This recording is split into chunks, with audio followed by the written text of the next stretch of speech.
a big round of applause for SERA and the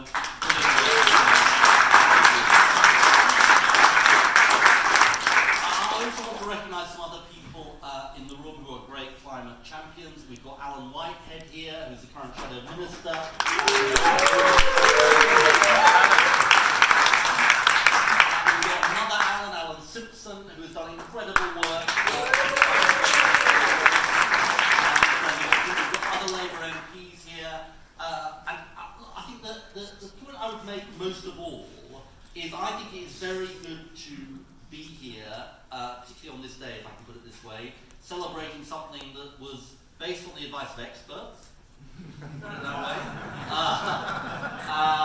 commanded a cross-party consensus. I was looking back at the third reading of the Climate Change Act, which I think was just in October, because it received royal assent today, 10 years ago, and 3 people voted against it. One of them was Peter Lilly, I can't remember who the other 2 were. It's like 466 in favour, 3 people, 3 members of Parliament against. That is a cross-party consensus. There were no buses in sight, only electric buses when it came to this particular policy. But I think it has stood the test of time.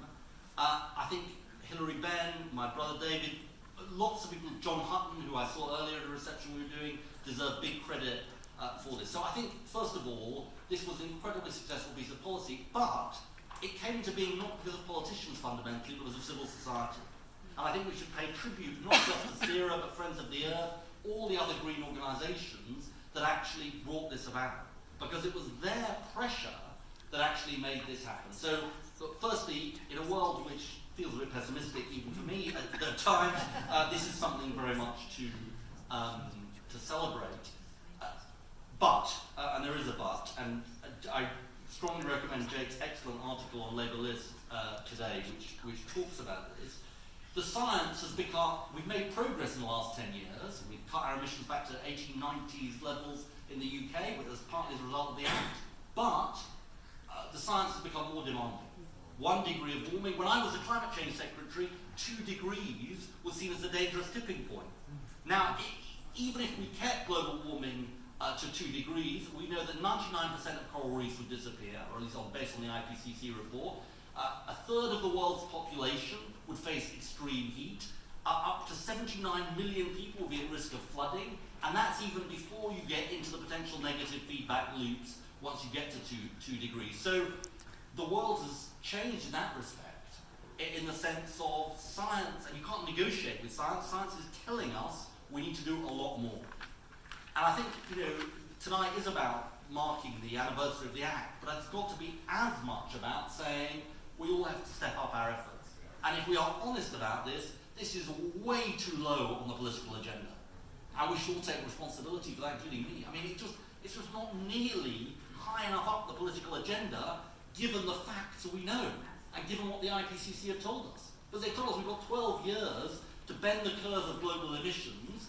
Never mind 2050, it is important to get to net zero by 2050, but it's now that we've got to act. Now the question is how. Now, if I do that, well, I don't claim to have all the answers here, but I want to make some suggestions, and partly I think they're in Jake's piece. First of all, and this is particularly true for SERA, and why SERA is so important in this, we've got to make economic and social justice at the heart of environmental justice. And we haven't done a good enough job of that. We've got to be honest about this. That too often the environment has sat in a separate box, and we say, look, it's really important to take this action on the environment, but we haven't shouted enough about the 300,000 jobs in environmental industries, but also we haven't done enough for the just transition.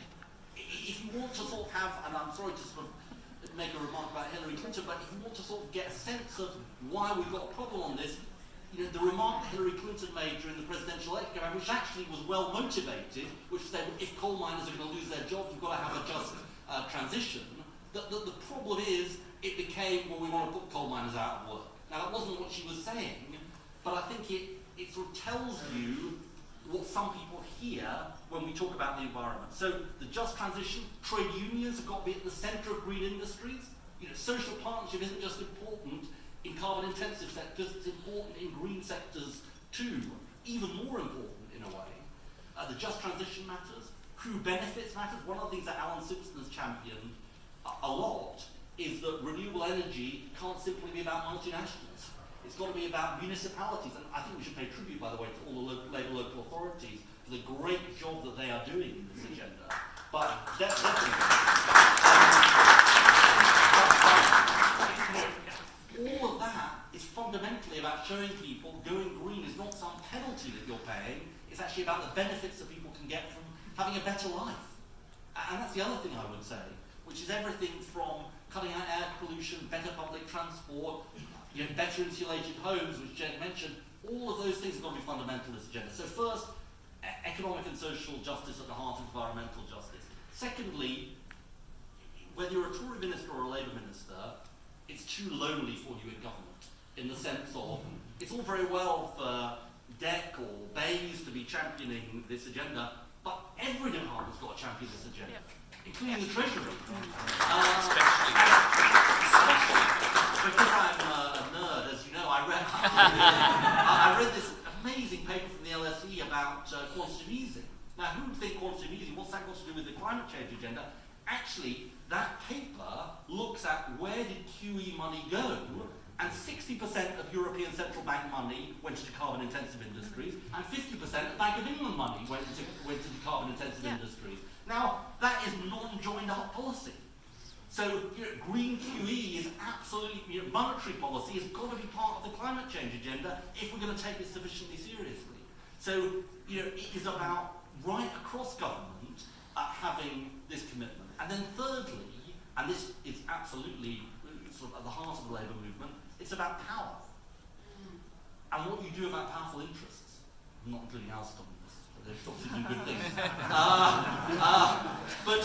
But look around, look at the figures on this. 25 companies, state-owned and publicly listed, are responsible for 50% of global carbon emissions. Right? 100 companies, state-owned and publicly listed and privately owned, are responsible for 71% of global emissions. Now, I was at a conference the other week with the head of BP Europe. Seems like a nice guy, but whether he's a nice guy or not, he's got his shareholders who are saying to him, well look, all this global emissions peaking and all that in 2020, we don't like the sound of that. Let's say we'll do it in 2040, and then we'll make some heroic assumptions about negative emissions after that. Now that's not because he's a badly motivated guy, it's because of where his shareholders are. Now, what is the answer to that? It's got to be public pressure, it's got to be the use of government resources, where government invests its money, where the Bank of England puts its QE money, because you've got to find a way to have an impact on those powerful interests. And if you don't do that, we're not going to achieve this. And that's why the divestment campaign, I think, is an incredibly important campaign, because it has mobilized people around how you can actually have an impact. So I say these things not to be downbeat. I say these things because, if we think this is the most urgent problem facing the country in the world, which I do, we have to step up. And we all have to step up in this. The thing I'll end on, though, is this, which is, what's the difference between now and 10 years ago? I think 10 years ago, people thought, well, it's really important to try and tackle climate change, but can we really do it? Now, there are some remaining questions about how quickly we get to net zero, how we get to net zero, but the economics is on our side now. What is the biggest travesty of this moment? Onshore wind is actually probably the cheapest technology out there. It's not, well, let's kind of spend lots of money on onshore wind. Actually, it makes economic sense. It makes economic sense for our country. And so I sort of think, yes, there's reasons to feel a great sense of trepidation about what may happen, and a sense of sort of fear about the changes that we are wreaking on our planet. But there's also a reason to be optimistic, because I think we can do this. But this is why SERA is really important. You've got your 50th anniversary in 2023, correct? You're planning the party already.